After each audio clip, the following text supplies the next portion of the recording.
নিজেকে একজন বাংলাদেশী হিসেবে পরিচয় দিতে খুবই লজ্জাবোধ হচ্ছে। সত্যি কথা, আমাদের পাশের দেশ ভারত, তাদেরকে আমরা খুবই ঘৃণা করে থাকি। তারা একদমই অগোছালো, তাদের সেখানে যা তা রকমের ঘটনা ঘটে, তাদের কোনো কিছুরই ঠিক নেই। আমরা তাদেরকে বয়কট করি, আর দিল্লি না ঢাকা বলে তো আমরা মিছিল করতেই থাকি।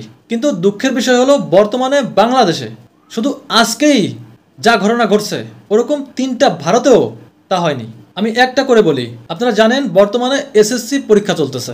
এখন এসএসসি পরীক্ষার্থী একটা মেয়ে, সে পরীক্ষা দিয়ে ফিরতেছিল রাস্তা দিয়ে, তখনই তার বাধা হয়ে দাঁড়ায় কয়েকজন বখাটে, মেয়েটিকে উত্ত্যক্ত করে।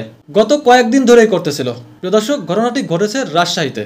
এরপর মেয়েটি বাড়িতে গিয়ে সে তার বাবার কাছে জানায়। এরপর তার বাবা এসবের জন্য প্রতিবাদ করে, স্থানীয় কয়েকজনের কাছে বলে। শুধুমাত্র প্রতিবাদ জানানোর কারণেই এই বাবাকে রাস্তায় একা পেয়ে ওই উত্ত্যক্তকারীরা, ওই ছেলেগুলো ইচ্ছা মতো, প্রিয় দর্শক, সিসিটিভি ফুটেজেও দেখা গিয়েছে, একদম প্রমাণ সহকারে আপনারা স্ক্রিনে ছবিতে দেখতে পাচ্ছেন। দর্শক, তারা সেখানে ইট দিয়ে ইচ্ছা মতো তাকে ওইখানেই দুনিয়া থেকে বিদায় করে দিয়েছে। একবার চিন্তা করেন, মেয়েকে উত্ত্যক্ত করেছে, সেটার জন্য বাবা প্রতিবাদ জানিয়েছে। এটার কারণে সেই ছেলেগুলোই সেই বাবাকে দুনিয়া থেকেই বিদায় করে দিয়েছে।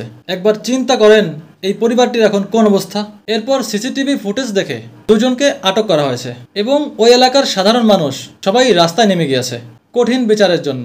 কিন্তু আদৌ কি কঠিন বিচার হবে এই দেশে? কি সেটা কখনো হয়েছে? কখনোই হয়নি, আর এদেরও হবে না।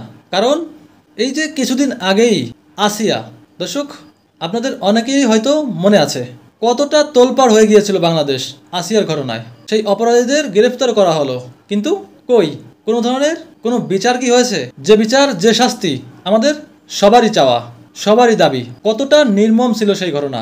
ছোট্ট 8 বছরের মেয়ে আসিয়া বোনের সাথে তার শ্বশুর বাড়িতে বেড়াতে গিয়েছিল। এরপরে ঘটনা আপনারা সবাই জানেন, সে বিচার আজ পর্যন্তও হয়নি। এবং বর্তমানে আজকের এই ঘটনায় দুজনকে ধরা হয়েছে। দেখবেন কিছুদিন পরেই তারা বের হয়ে যাবে, বের হয়ে দিব্যি ঘুরে বেড়াবে এবং এই মেয়েটিকেই আবার উত্ত্যক্ত করবে। এটাই বাংলাদেশ। আর আমরা নিজেকে বাঙালি মনে করে কতই না গর্ব করি। শুধু এটাই কি? আজকের আরও একটা ঘটনার কথা বলি, একটু সংক্ষেপে বলি এবং অগোছালোভাবে বলি। আমি যদি গুছিয়ে বলি এবং ডিরেক্ট বলি তাহলে আপনারা সহ্য করতে পারবেন না। একটা 12 বছরের মেয়ে, স্কুল পড়ুয়া, তাকে কয়েকজন মিলে ধরে নিয়ে গিয়েছে ক্ষেতের মধ্যে। প্রিয় দর্শক, এরপর অনেকক্ষণ পর তাকে যখন দুনিয়া থেকে বিদায় করবে, তার হাত ধরে মুচড়িয়ে, প্রিয় দর্শক, এরপর তার পা, এরপর তার ঘাড়, এমনভাবে তারা তাকে দুনিয়া থেকে বিদায় করছে, মানে প্রত্যেকটা তার জয়েন্ট সবকিছুই একদমই। শুধু তাই নয়, তার মুখের মধ্যে কাদা মাটি এত পরিমাণে দিয়েছে, সেটা বলে ভাষায় প্রকাশ করা যাবে না। দর্শক, এখানেও সেই কুলাঙ্গারদের মধ্যে একজনকে ধরা হয়েছে। এখানে ছবিতে দিয়ে দিলাম, আপনারা একটু দেখে রাখুন। কারণ এই দেশে সুষ্ঠু বিচার কখনোই হবে না, এটা 100% কনফার্ম।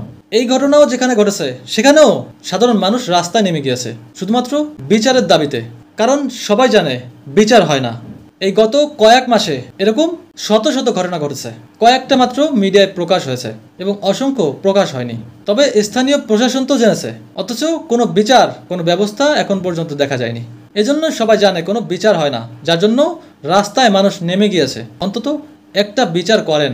তো সবশেষে আহত মন নিয়ে একটা কথা বলবো, বর্তমান এই সরকারের কাছে আমরা এরকমটা একদমই আশা করিনি। খুবই প্রত্যাশা ছিল, খুবই ভরসা ছিল, কিন্তু তার কিছুই আমরা দেখতে পাইনি। দেশের মধ্যে রাহাজানি, চাঁদাবাজি এবং এ ধরনের ঘটনা প্রতিনিয়তই বেড়ে চলেছে। সন্ধ্যার পরে এই বাংলাদেশের মানুষ রাস্তায় বেরোতেও সাহস পাচ্ছে না। এবং দুঃখের সাথে বলতে হচ্ছে, বর্তমান আমাদের স্বরাষ্ট্র উপদেষ্টা, তিনি কিছুদিন আগে বলেছেন সন্ধ্যার পরে বের হলে কাছে 2000 টাকার বেশি রাখা যাবে না এবং নারীরা স্বর্ণালঙ্কার পরে বাসা থেকে বের হবে না। এ কথা শোনার পর এবং এ সমস্ত ঘটনার সম্মুখীন হয়ে নিজেকে বাংলাদেশি বলে পরিচয় দিতে লজ্জাবোধ হবে না বলেন? তো সবশেষে আবারও ভরসা নিয়ে দাবি করে বলি, এই অপরাধীদের কঠিন বিচার হোক। দর্শক, আপনারাও কি তাই চান কিনা কমেন্টে বলুন এবং আমার কথাগুলো যদি ঠিক মনে হয় আপনারা বলবেন এবং ভুল কিছু বললে সেটাও বলবেন। সবাই ভালো থাকবেন, সুস্থ থাকবেন। Bye bye.